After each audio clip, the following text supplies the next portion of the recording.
우리 사도신경으로 신앙 고백하실까요? 전능하사 천지를 만드신 하나님 아버지를 내가 믿사오며 그 외아들 우리 주 예수 그리스도를 믿사오니 이는 성령으로 잉태하사 동정녀 마리아에게 나시고 본디오 빌라도에게 고난을 받으사 십자가에 못 박혀 죽으시고 장사한 지 사흘 만에 죽은 자 가운데서 다시 살아나시며 하늘에 오르사 전능하신 하나님 우편에 앉아 계시다가 저리로서 산 자와 죽은 자를 심판하러 오시리라. 성령을 믿사오며 거룩한 공회와 성도가 서로 교통하는 것과 죄를 사하여 주시는 것과 몸이 다시 사는 것과 영원히 사는 것을 믿사옵나이다. 아멘.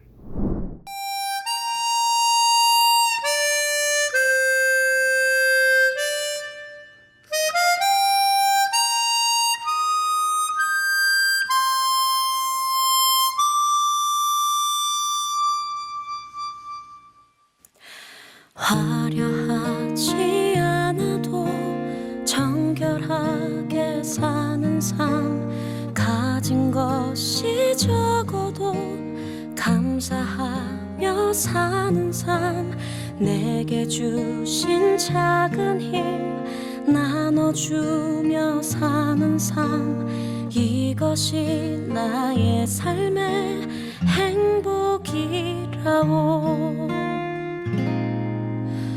눈물 날 일 많지만 기도할 수 있는 것, 억울한 일 많으나 주를 위해 참는 것, 비록 짧은 작은 삶 주 뜻대로 사는 것, 이것이 나의 삶의 행복이라오.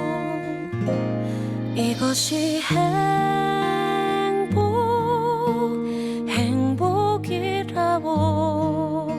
세상은 알 수 없는 하나님 선물, 이것이 행복이라고.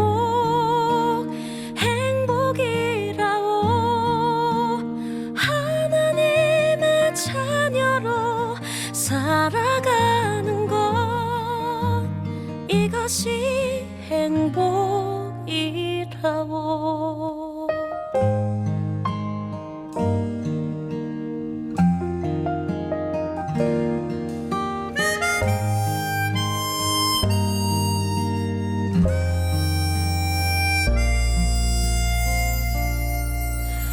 눈물 날 일 많지만 기도할 수 있는 것, 억울한 일 많으나 주를 위해 참는 것, 비록 짧은 작은 삶 주 뜻대로 사는 것, 이것이 나의 삶의 행복이라오.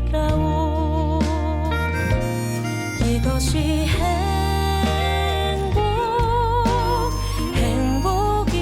행복이라오.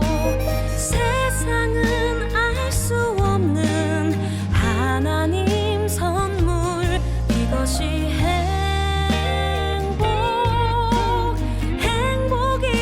행복이라오.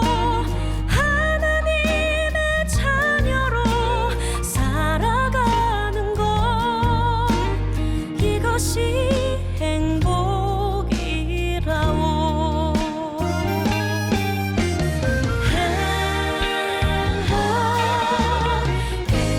행복이라오.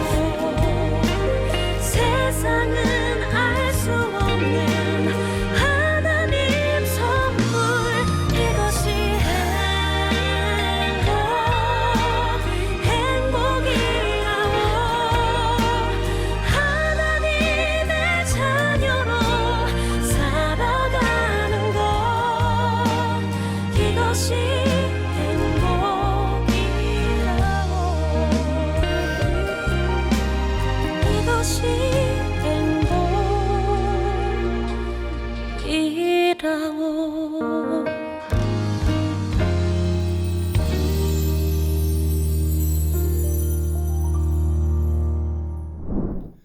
오늘 본문 창세기 41장 25절에서 36절까지 목사님하고 같이 읽어보도록 해요.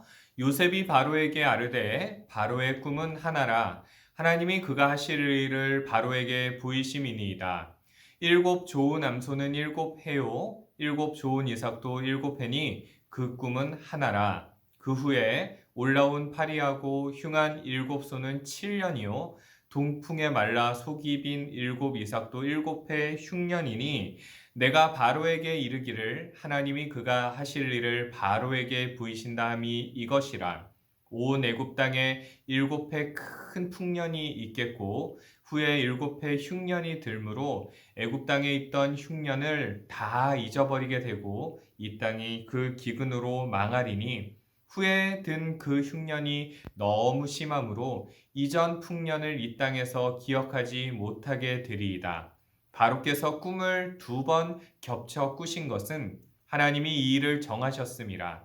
하나님이 속히 행하시리니 이제 바로께서는 명철하고 지혜 있는 사람을 택하여 애굽 땅을 다스리게 하시고 바로께서는 또 이같이 행하사 나라 안에 감독관들을 두어 그 7해 풍년에 애굽 땅의 5분의 1을 거두되 그들로 장차올 풍년의 모든 곡물을 거두고 그 곡물을 바로의 손에 돌려 양식을 위하여 각 성읍에 쌓아두게 하소서. 이와 같이 그 곡물을 이 땅에 저장하여 애굽 땅에 임할 7해 흉년에 대비하시면 땅이 이 흉년으로 말미암아 망하지 아니하리이다. 아멘. 오늘은 세상을 바꾼 한 사람이라고 하는 제목으로 여러분들과 말씀을 나누기를 원해요. 여러분, 지난 설 명절 잘 보냈나요? 어떤 친구들은 아직까지 시골에 갔다가 돌아오지 못한 친구들도 있을 것 같은데 어떠한 상황에서든지 우리가 예배하는 일을 멈추지 말고 계속해서 하나님과 예배했으면 좋겠어요. 여러분, 이 코로나 시대를 살면서 세상을 바꾸는 한 사람이 정말 필요한 때인 것 같아요. 특히나 믿음을 가진 우리들은 더더욱 그러해야 된다라고 생각을 합니다. 예수님께서 우리에게 뭐라고 말씀하셨냐면 너희는 빛이다, 너희는 소금이다 라고 말씀하셨기 때문이죠. 여러분, 빛이 어떤 존재죠? 어두움을 사라지게 만드는 것이 바로 빛의 존재다 라고 하는 거죠. 여러분은 빛이 없는 세상을 상상해 본 적이 있나요? 그런 사람은 아무도 없을 거예요. 불이 꺼진 어두운 방 안에서 휴대폰을 찾거나 혹시 안경을 찾아본 적이 있나요? 목사님도 가끔은 방이 이렇게 깜깜하게 어두운 상황에서 휴대폰을 찾으려고 할 때가 있고 또 안경을 찾아보려고 할 때가 있어요. 그런데 불이 꺼져 있으면 심지어 바로 내 옆에 있는데도 찾지 못해서 답답해하는 그런 모습을 발견해 볼 때가 있는 거죠. 그럴 때 우리가 작은 한 줄기의 빛만 있어도 그것을 손쉽게 찾아내는 그런 우리 모습을 보게 되죠. 소금은 여러분 어떨까요? 소금이 없는 세상은 과연 어떠할까요? 모든 음식에 간이 맞지 않는다면 여러분 음식을 먹는 것이 정말 맛이 있을까요? 이와 같이 적은 양이라도 반드시 필요한 것이 바로 빛이고 또 소금이죠. 그러하기에 오늘 본문에 등장하고 있는 이 한 사람은 우리의 삶을 어떻게 바꿔가야 할지 분명하게 알려주고 있어요. 오늘 본문에서 등장하고 있는 이 한 사람 누구죠? 여러분들도 잘 아는 요셉이라고 하는 사람이에요. 우리가 알다시피 바로의 꿈을 해석하여서 애굽의 총리가 됐죠. 그런데 이 요셉이라고 하는 이 사람 처음부터 이렇게 멋있는 사람이었을까요? 그게 아니라고 하는 거죠. 요셉의 삶을 바라보면 하나님께서 그를 얼마나 훈련을 많이 시키셨는지를 우리가 알 수가 있어요. 요셉은 형들에게 의하여서 애굽 땅에 팔려갑니다. 그리고 그곳에서 잘못한 것이 없음에도 보디발의 아내를 유혹했다라고 하는 누명을 쓰게 돼요. 억울한 누명을 쓰고 그것 때문에 왕의 죄수들을 가두는 그런 감옥에 갇히게 됩니다. 그러나 그곳에서도 하나님은 그에게 은혜를 베푸시고 그와 함께 하신다라고 하는 거죠. 그리고 거기서 한 사람을 만나게 되는데 바로 바로 왕의 술 맡은 관리와 떡을 굽는 관리를 이렇게 만나게 됩니다. 그들은 요셉으로부터 꿈을 해석받게 되고 그 꿈대로 그 결과가 이루어지게 되죠. 그때 이 요셉의 부탁과 그 결과물을 우리가 한번 살펴볼까요? 창세기 40장 14절을 보면 이런 말씀이 있는데 목사님하고 같이 한번 읽어봐요. 당신이 잘 되시거든 나를 생각하고 내게 은혜를 베풀어서 내 사정을 바로에게 아뢰어서 이 집에서 나를 건져주소서. 아멘. 이렇게 기록을 하고 있어요. 그러니까 여기에서 보시면 그의 절박한 마음이 여러분 보이고 계신가요? 요셉은 지금 자유가 되고 싶은 마음이 간절했어요. 빨리 이 누명을 벗고 감옥에서 나가고 싶었어요.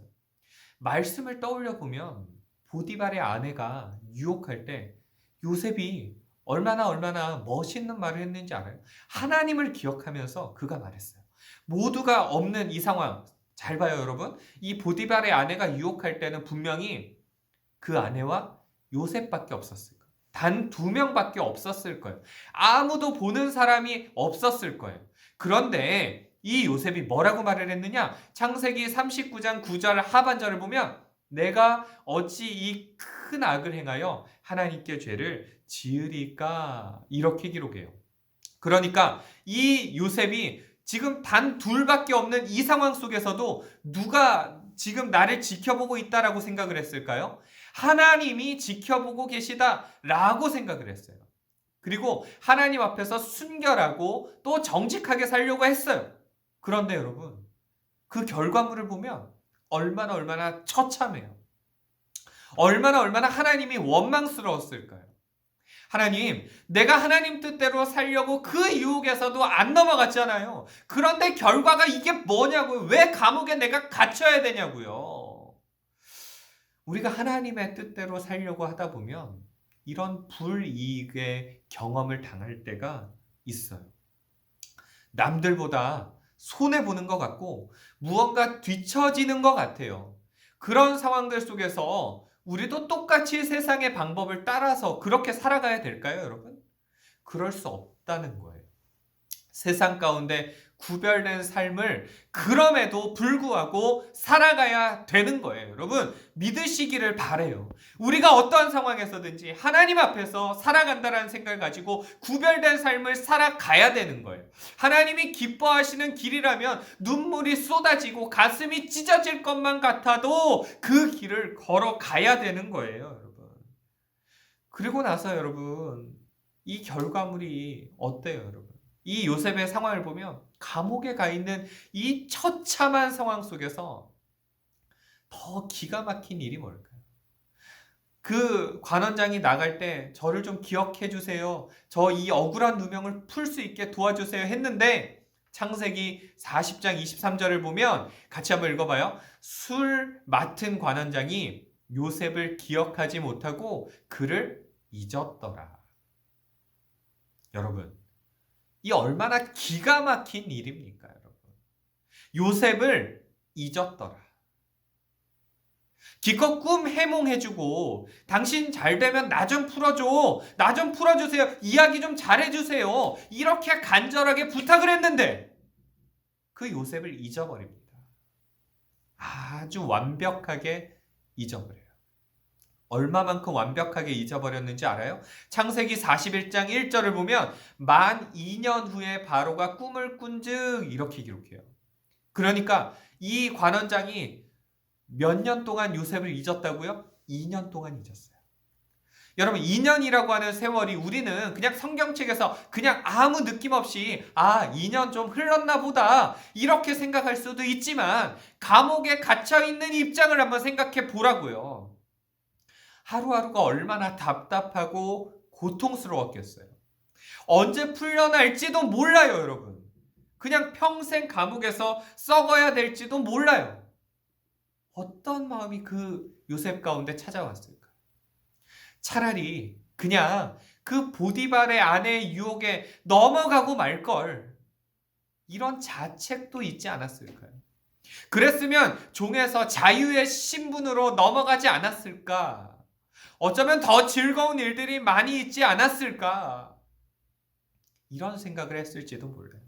만약에 요셉이 그 유혹에 넘어갔다면 이후에 애굽의 총리가 된 요셉은 없었을지도 몰라요, 여러분.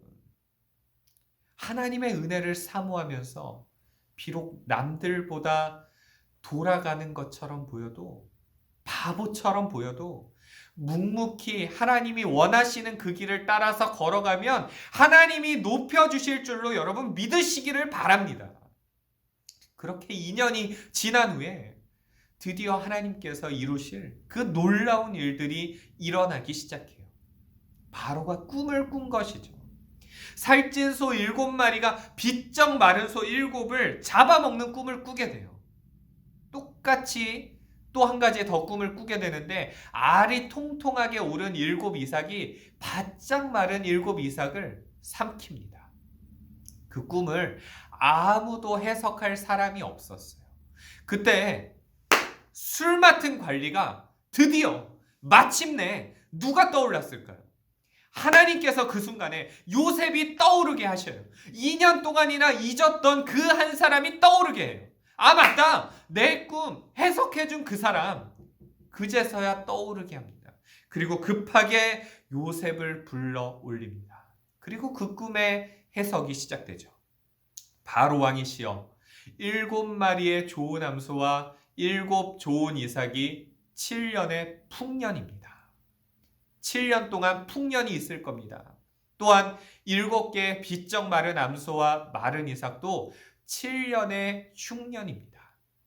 그러니까 7년의 풍년 동안 7년의 흉년을 준비하소서, 이렇게 이야기하는 겁니다. 여러분, 이런 놀라운 말을 한 요셉에게 하나님이 과연 어떤 결과를 주셨을까요? 우리가 다 알고 있지만 우리 41절의 말씀 목사님하고 같이 함께 읽어보도록 해요. 바로가 또 요셉에게 이르되 내가 너를 애굽 온 땅의 총리가 되게 하노라 하고. 아멘. 애굽의 온 땅을 다스리는 뭐가 되게 했다고요? 총리가 되게. 형들에게 배신당하고 남의 나라의 종으로 팔려와서 누명 쓰고 감옥에 갇혔던 그 요셉이 이런 기가 막힌 인생의 역전이 벌어지게 되는 거예요. 그런데 여러분, 사실 우리는 총리가 된 요셉만 기억하죠. 그 이전에 그가 얼마나 고통 가운데 신음했는지를 우리는 사실 기억하지 못해요. 생각해봐요. 이 요셉이 형들에게 배신당하고 애굽에 팔려올 때 얼마나 마음에 한이 맺혀 있었을까요? 얼마나 마음속에 원통하고 분노와 슬픔이 가득 차 있었을까요, 여러분? 얼마나 그 형들을 죽이고 싶었을까요? 내가 언젠가 이 종에서 해방되어서 자유가 되면 바로 내가 고향에 돌아가서 그 형들 다 죽여버릴 거야. 이런 생각을 했을지도 몰라요. 보디발의 아내 때문에 감옥에 들어갔을 때 얼마나 하나님이 원망스러웠을까요? 하나님, 내가 하나님 뜻대로 살려고 이렇게 애를 썼는데 결과가 이게 뭐냐고요? 왜 내가 감옥에 갇혀야 되냐고요? 나 너무 억울하다고요. 이렇게 불평하지 않았을까요? 꿈을 해몽해주고도 2년을 기다리는 동안에 얼마나 자괴감이 들었을까요? 그런데 여러분, 모든 사람들이 다 잊어도 누가 잊지 않았을까요? 누가 요셉을 잊지 않았을까요? 하나님이 그를 잊지 않았어요. 나에게 처해져 있는 이 상황 속에서 하나님이 기뻐하시는 삶을 살기 위하여서 몸부림치면요, 하나님이 우리를 결코 잊지 않는다는 것입니다. 그렇게 하나님은 요셉을 세우셔서 7년의 풍년 동안 7년의 흉년을 준비하게 하십니다. 그리고 7년의 흉년 가운데 모든 사람들이 굶어 죽지 않게 대비를 하게 돼요. 만약에 바로의 꿈을 요셉이 해석해 주지 않았다면 어떻게 되었을까요? 아마도 애굽은 망하고 이스라엘도 망했을 거예요. 사람들은 굶어 죽을 지경에 이르렀을 거예요. 하나님께서는 신실한 요셉 한 사람을 통하여서 세상을 바꾸게 한 거예요. 그리고 그 흉년 가운데서 누구를 다시 만나게 됐을까요? 자기 자신을 팔아먹었던 그 10명의 형들을 다시 만나게 됩니다. 여러분, 기가 막힌 반전 아니에요? 창세기 42장 8절을 보면 요셉은 그의 형들을 알아보았으나 그들은 요셉을 알아보지 못하더라. 기가 막힌 반전이 일어났어요. 요셉이 꿈꾼 그대로 이루어지는 것을 볼 수가 있죠.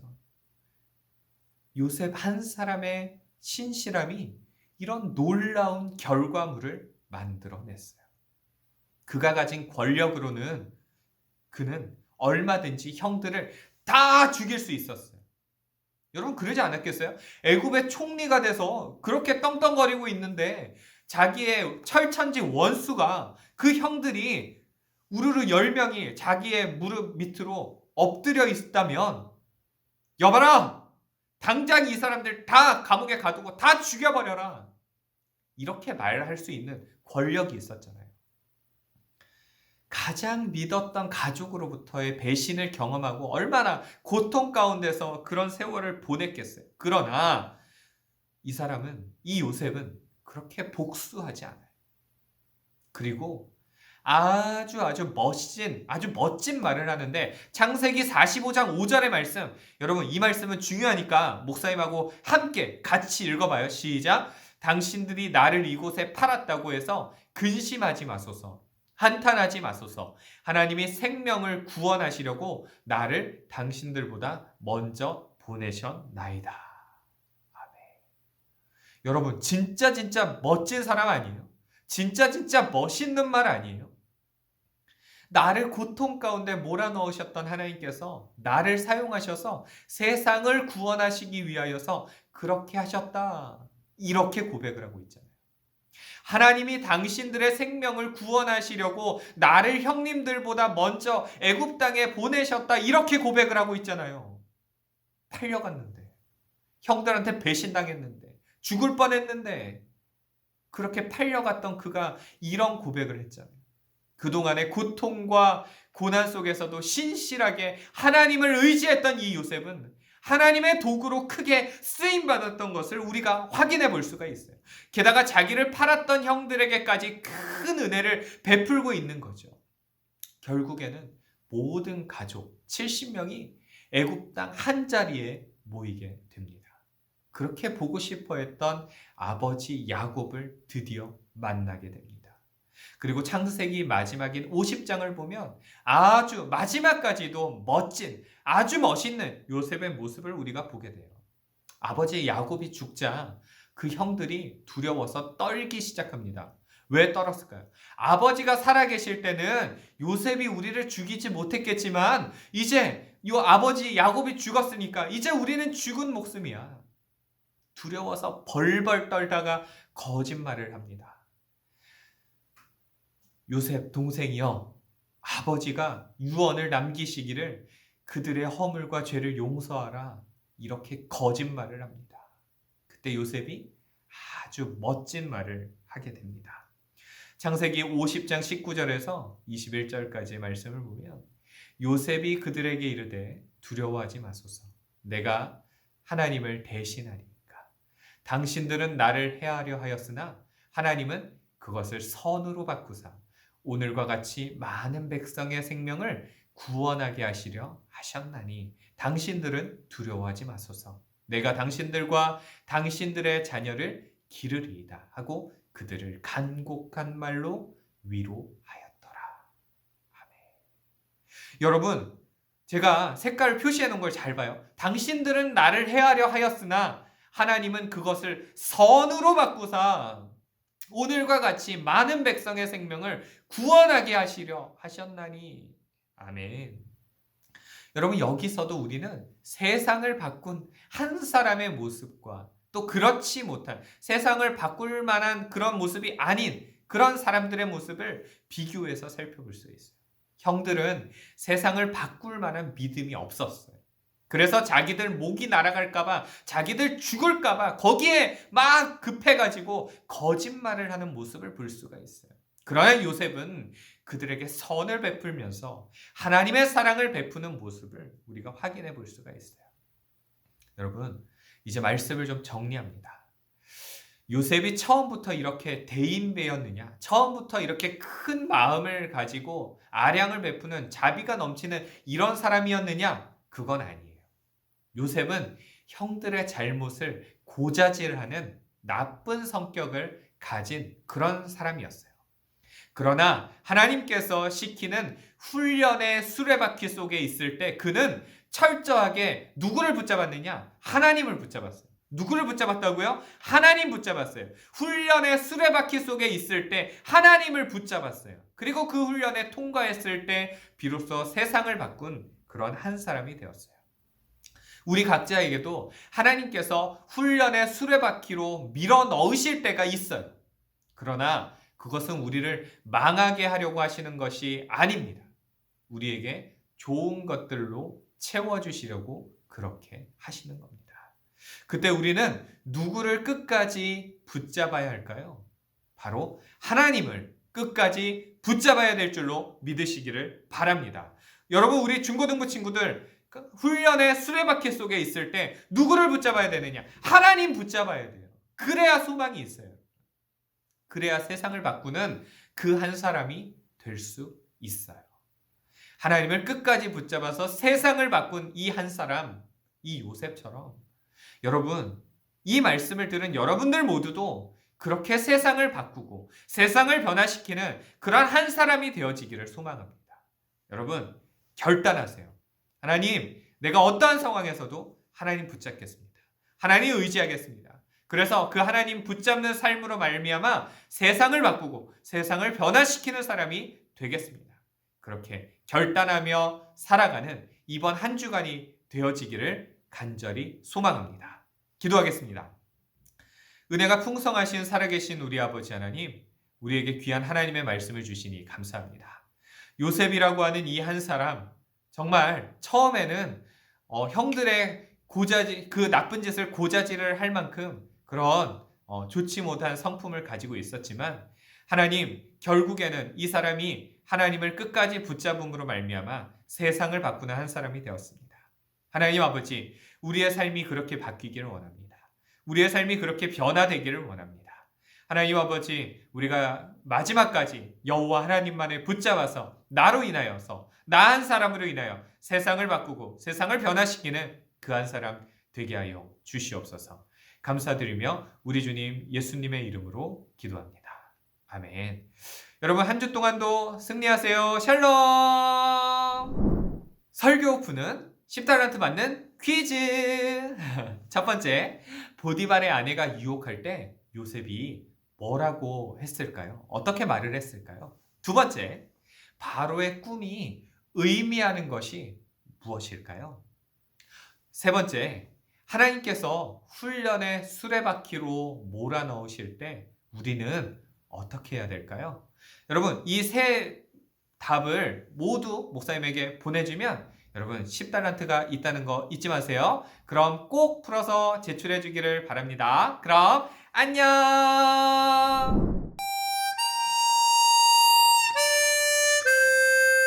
잠깐, 여기서 푸는 시크릿 퀴즈. 우리 이번 주에는 무엇을 하냐면 우리 선생님의 기도 제목을 한번 알아오는 거예요. 그 기도 제목을 알아와서 그것을 목사님한테 보내주면 추가로 5달란트가 있습니다. 그러면 꼭 맞추시기를 바래요.